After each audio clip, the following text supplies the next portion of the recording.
Hello everyone, welcome to Passion Studies. My name is Dikshant Sharma and यहाँ पर एक addendum issue किया है CBSE ने on 11th of August.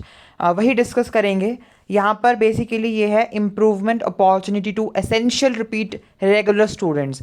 Essential repeat मतलब कि जो कैंडिडेट्स फेल हुए हैं 2 से ज़्यादा एग्ज़ाम में, राइट, तो उनको अपॉर्चुनिटी दे रहा है CBSE की वो भी अभी वाले जो एग्ज़ाम स्टार्ट होंगे 25th से उसमें अपीयर कर सकते हैं ताकि उनका 1 साल बच जाए, राइट. वो अगले साल फिर नहीं तो उनको एग्ज़ाम देने पड़ेंगे नेक्स्ट बैच के साथ. तो इसीलिए अभी अगर वो क्लियर कर लेते हैं तो उनका 1 ईयर सेव हो जाएगा. तो यहाँ लिखा है this is in continuation to the circular number so and so dated on 10th of August 2021. The following may be noted. First, it is commuted that CBSE has decided to provide an opportunity to the candidates whose result has been declared as essential repeat according to the tabulation policy in examination which are scheduled to be conducted from 25th August 2021. With this opportunity during pandemic period, such students will be able to save their 1 year. So बोलने का मतलब ये है कि जो भी result declare किए CBSE ने according to the tabulation policy, right, तो उस रिजल्ट्स में जिन स्टूडेंट्स को ER मिला है एसेंशियल रिपीट, राइट, जिनको सारे सब्जेक्ट्स में दोबारा पेपर देने होंगे, तो वो अभी जो एग्ज़ाम स्टार्ट होंगे, राइट, 25th अगस्त से, उसमें वो बैठ सकेंगे, एग्ज़ाम दे सकेंगे, राइट. मतलब कि वो भी अब एलिजिबल हो चुके हैं एग्ज़ाम देने के लिए इन पेपरों में, राइट. पहले जो स्टूडेंट्स मुझसे पूछ रहे थे कि क्या एसेंशियल रिपीट मतलब जो फेलियर स्टूडेंट्स है क्या वो पेपर देंगे, तो पहले ये बहुत ही कन्फ्यूजन का एक सवाल था और मैंने मैक्सिमम स्टूडेंट्स को मना किया था क्योंकि ये नोटिफिकेशन में नहीं लिखा था कि एसेंशियल रिपीट वाले भी पेपर देंगे. क्योंकि जो भी एसेंशियल रिपीट स्टूडेंट्स होते हैं वो अगले साल ही पेपर देते हैं, वो उस करंट ईयर में पेपर नहीं देते हैं. बट इस बार CBSE ने अलाउ कर दिया है कि आप भी अभी जो एग्ज़ाम होंगे इसमें बैठ सकेंगे एंड आप पेपर दे सकेंगे, राइट, फ्रॉम 25th अगस्त से जो पेपर स्टार्ट होंगे, राइट. उसके बाद नेक्स्ट है opportunity to second third chance compartment private candidates. अब यहाँ पर बेसिकली सेकंड चांस और थर्ड चांस वाले जो कंपार्टमेंट स्टूडेंट्स थे उनको भी अपॉर्चुनिटी मिल रही है कि वो भी बैठ सकेंगे इन एग्जामिनेशंस में. This is in continuation of the circular number so and so dated 10th August 2021.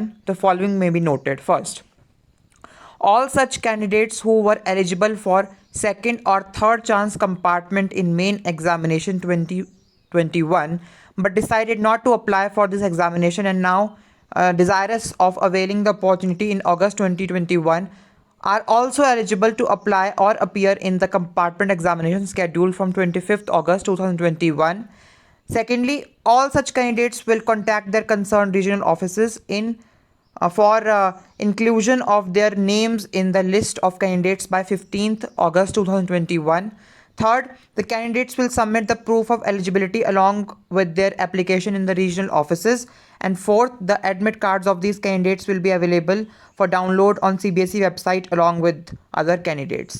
सो बोलने का मतलब ये है कि कुछ ऐसे स्टूडेंट्स थे जो सेकंड और थर्ड चांस कंपार्टमेंट के थे एंड उन स्टूडेंट्स ने बेसिकली फॉर्म ही नहीं भरे थे पिछले साल जो ये अभी बोर्ड एग्ज़ाम होने थे during March, right, this year, but वो नहीं हो पाए थे. तो बेसिकली क्या है कि अब इनको चांस मिल रहा है. जो सेकेंड चांस कंपार्टमेंट और थर्ड चांस कंपार्टमेंट स्टूडेंट्स है, अगर आप लोगों ने फॉर्म नहीं भरे थे पिछले साल तो अभी आपके पास टाइम है कि आप भर सकते हो and till 15th of this month, मतलब कल आप 15 तक अवेल कर सकते हो ये अपॉर्चुनिटी. एंड आपको अपने रीजनल ऑफिस में जो भी आपका स्टेट का रीजनल ऑफिस है वहाँ पर उनसे कांटेक्ट करना होगा, राइट. एंड फिर आप उनको बोल सकते हो कि आपका भी नाम ऐड करें लिस्ट में, लिस्ट ऑफ कैंडिडेट्स में. एंड आप अपने प्रॉपर डॉक्यूमेंट्स शो करेंगे उनको, अपनी आइडेंटिटी दिखाएंगे, राइट, जो भी वो रिक्वायर्ड होगी. एंड फिर जैसे ही आप वो पूरा प्रोसेस करेंगे तो आपके एडमिट कार्ड आ जाएंगे जब और स्टूडेंट्स के इशू होंगे, राइट, तो आपके भी आ जाएंगे इन स्प्यूटुलेटेड टाइम. तो आपके पास अपॉर्चुनिटी है, अगर आपने फॉर्म नहीं भरा था सेकंड चांस कंपार्टमेंट और थर्ड चांस कंपार्टमेंट वाले, तो अभी आप फॉर्म भर सकते हैं और इन्हीं एग्जामिनेशंस में आप भी अपनी सेकंड चांस और थर्ड चांस कंपार्टमेंट क्लियर कर सकते हैं, ठीक है. ओके, उसके बाद यहाँ पर जो नेक्स्ट चीज़ उन्होंने लिखी है, मैंने आपको ऑलरेडी बता दिया 15 तक आप कर सकते हो, उसके बाद नहीं लेंगे। आपको प्रॉपर प्रूफ दिखाने पड़ेंगे, ठीक है, एंड एडमिट कार्ड आपके इशू हो जाएंगे विद इन टाइम। यहाँ पर प्रूफ के लिए आप आधार कार्ड रख सकते हो, 10th की मार्कशीट हो सकती है आपकी, राइट, एंड और भी जितने भी डॉक्यूमेंट्स आपको लगता है नेसेसरी है। नेक्स्ट यहाँ पर लिखा है clarification about students assenting themselves in the optional exam. This is to clarify that in case a student who has applied for the optional examination decides not to appear in the exam in one or more subjects and is marked absent, his or her previous result will hold good in these subjects and his or her result will be revised on the basis of marks awarded in the subjects in which the students appeared for examination.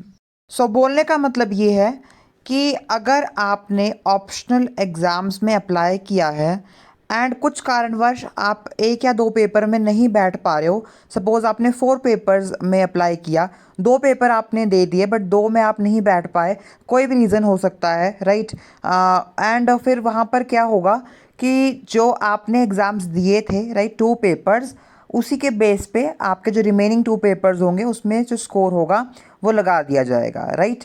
बोलने का मतलब ये है कि ऐसा नहीं होगा कि जो 2 पेपर आप नहीं दे पाए उसमें आपको एब्सेंट मार्क किया जाएगा, राइट, या फिर आपका रिज़ल्ट कंपार्टमेंट आएगा। नो, यहाँ पर आपका जो रिज़ल्ट रहेगा वो बेसिकली जो आपने पेपर्स दिए होंगे ऑप्शनल, उनका ही जो एवरेज निकाल के आपके रिमेनिंग सब्जेक्ट्स में लगा दी जाएगी। सो इसमें आपको इस बात की टेंशन नहीं लेनी है कि आपकी कंपार्टमेंट आ जाएगी या फिर आपको फेल कर दिया जाएगा, राइट, या फिर एब्सेंट मार्क कर दिया जाएगा।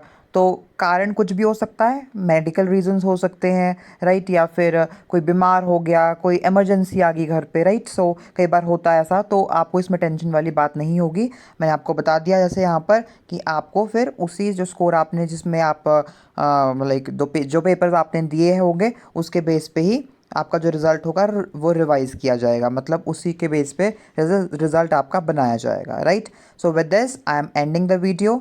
If any confusion, any query, you can ask me on Instagram. Link is mentioned in the description box. Keep learning, keep revising, and all the best.